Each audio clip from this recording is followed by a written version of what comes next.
When reaching the endgame of survival mode, many things are possible, like trying to walk on water, not wondering about stone plants at all, or if you like The Sims, you could spend some time building a house near some lava falls only to have them drown there. However, in this video I'm gonna focus on another pointless activity, and that is how to deal more damage.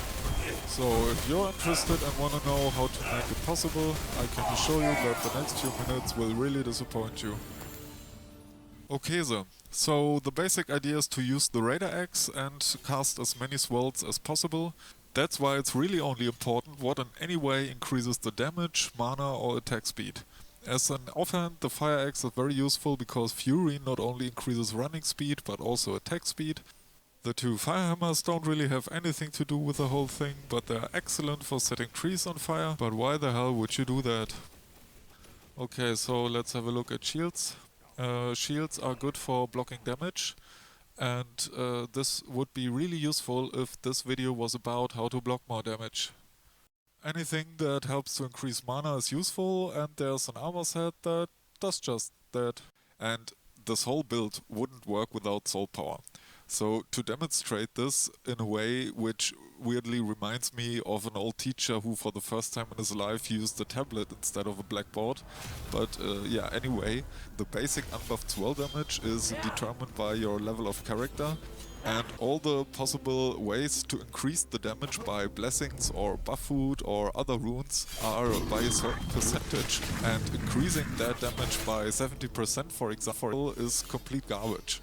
But since the bonus from soul power is affected by all these blessings, 6 soul power rune would have the biggest impact. And when you just have enough of these additional applicable, theoretical, possible damage buffs, then at some point every other rune with maybe individually a higher bonus damage would eventually be outvalued due to the reduced effectiveness of all the other possible damage increases. And by the way, when you really put them all together to a maximum increase of nearly 400%, especially when consuming multiple power bros that increase damage for 1 minute, but also when you eat another one, the timer resets, so you have 1 full minute of monsters worlds. Tip: when you're traveling desert or swamp region, just have a look for snakes and lizards. Sometimes you can even find a spot where 3 of them spawn at the same place. And when you actually equip the Bountiful Grasp, Blessing and 5 Lucky Loot runes, the loot even doubles. Yeah, eine Schwalbe macht noch keinen Sommer, or one swirl doesn't kill an ancient. We also need to be able to cast a lot of them.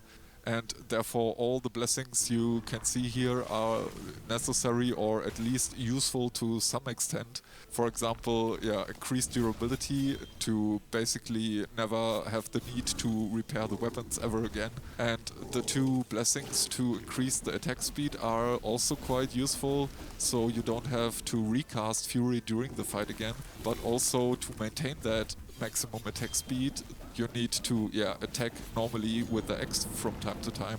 But that is also quite beneficial because with every hit you regain a little bit of mana. And the biggest impact in terms of mana has this blessing, Mana Surge. And even though the description says that it increases the amount of mana gained per hit, it actually increases the amount by 50% from every source. Potions, meals, shrines, even Jormungandr's armor set benefits from that. And the only thing that could possibly be better than Mana Surge is, more Mana Surge. But the only possibility that I could think of to have Mana Surge more than once would be by, I don't know, drinking a Mimir's water, resetting blessing points, only afterwards to be able to select Mana Surge again. Yeah, but of course that doesn't really make sense, since resetting blessing points would also mean losing the Mana Surge bonus. But anyway, even if that would work and you could increase the amount of mana per tick from all possible sources by resetting and rescaling Mana Surge every time as long as you have enough Mimir's Water, that's exactly the problem, since 3 golden horns for a Mimir's Water is actually pretty heavy. In my opinion, it would be far better if there would be something like a flatrate to resetting blessing points. So I don't know, spend 6 gold horns or so and then reskill as often as possible as you like. Unfortunately, this is survival mode and not a request concert. Or is it? I mean, there is a blessing called Potion Stacker that allows to carry 1 additional potion in the inventory, and Mimir's water is a potion, so I can now have 2 Mimir's water instead of 1. So it would be really funny if the use of the second Mimir's water, which causes the blessing points to be reset, and thus the ability to have 2 Mimir's water, would lead to dropping this exact Mimir's water on the floor that was just used to reset the skill points. Now that we have infinite mana, attack speed and damage, we're now able to cast very quickly a lot of swirls that deal a lot of damage. Now I think we're ready to go to the lair of an ancient of our choice, eat a lot of power bros, and the only thing that could possibly stand in our way is death. And one of the options is Eira's gift, so yeah, you can say not today to death.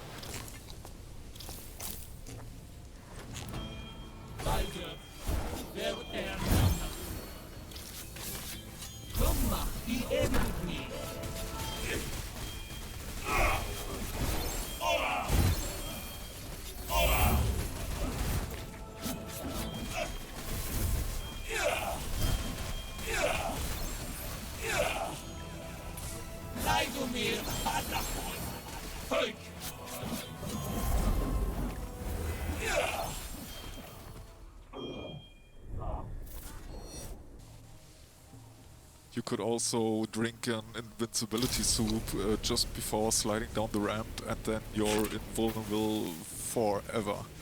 And yeah, the fight is pretty straightforward. Cast Fury, drink some mana potions, and then the DPS depends on how fast you're able to press the swirl button and enjoy.